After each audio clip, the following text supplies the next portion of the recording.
Welcome to North Carolina Law TV. Our topic today is motorcycle accidents. We're going to talk about how motorcycle accidents often result in very serious injuries and surprisingly are not usually the fault of the biker. My guest is David Daggett of Daggett Schuler Law, and he's going to help us understand this topic.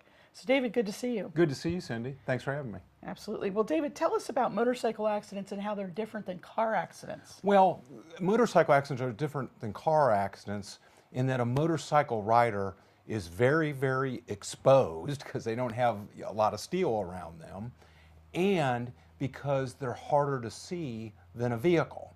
So there's safety concerns in being seen, and then if an unfortunate incident occurs, there's much less protection and the damages tend to be much more severe. Right, right. And who is usually at fault in these claims? Well, surprisingly, studies have shown that a large amount of time it's the motor vehicle that hits the motorcycle that's at fault. They just simply fail to see the motorcycle. Yeah. Tell me this, if a motorcycle rider, what do you call it, a cyclist, or what would be the proper? Biker, Biker. motorcyclist, Right, biker. right. Cyclist refers to bicycle. Oh, that's right. Yeah, okay. yeah. So what if they have an accident, it's not their fault, but they weren't wearing a helmet? Does that factor into the claim? Well, it does factor into the claim. First of all, I'm an advocate for always wearing a helmet on Absolutely. a bicycle or a motorcycle. Yes. Under North Carolina law, helmets are required on motorcycles. You're required to wear your helmet and you're required to have your headlight on, okay? So if you're not wearing a helmet and you're riding a motorcycle, it doesn't have anything to do with fault in the case, but obviously the severity of the injuries might be much worse, and it would be a factor that wouldn't play well eventually with a jury. Right. You see, any case, when we're looking at it, when it gets to the legal system, what we're looking at is we're looking down the tunnel as to what ultimately happens if this case goes in front of a jury.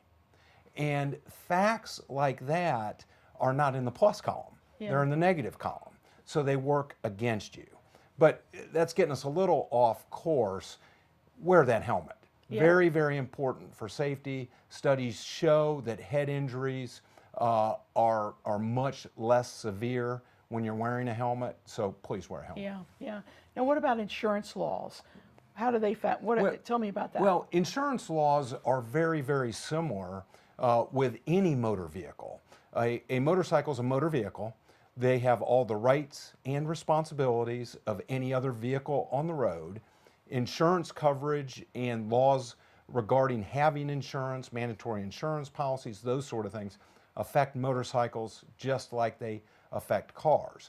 Now there are some possible areas of insurance that are different on motorcycles than on cars. One might be many people have on their car what's called medical payments coverage. That's like having health insurance on your car. It's not a fault-based coverage, it's a contract-based coverage. And we can do a separate video or a program on medical payments coverage.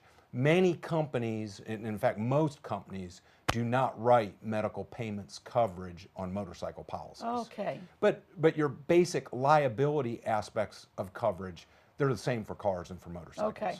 Now how can a lawyer help in these types of claims? Well, a lawyer can help because when a motorcycle is involved in an accident, a couple of things. Number one, there's a natural prejudice against the motorcycle rider. It's just the way it goes. Okay. People tend to think the motorcycle was either speeding or doing something wrong. So there's a natural prejudice against the motorcycle rider, and an experienced lawyer understands that and knows how to work with that. Yeah. The other thing is with a motorcycle, the injuries tend to be much more severe. Right. And the greater the severity of the injury, the greater the need for an experienced lawyer to help you. That's just a fact. Makes sense, Yeah, absolutely. yeah. Well, thank you for being here today. Thanks for having me. And if someone needs to reach you, how can they do that? Well, there's a lot of information on our website at daggettschulerlaw.com, or they can call us at 336-724-1234. Very good. Thanks for having me. Thank you. This is Cindy Speaker for North Carolina Law TV.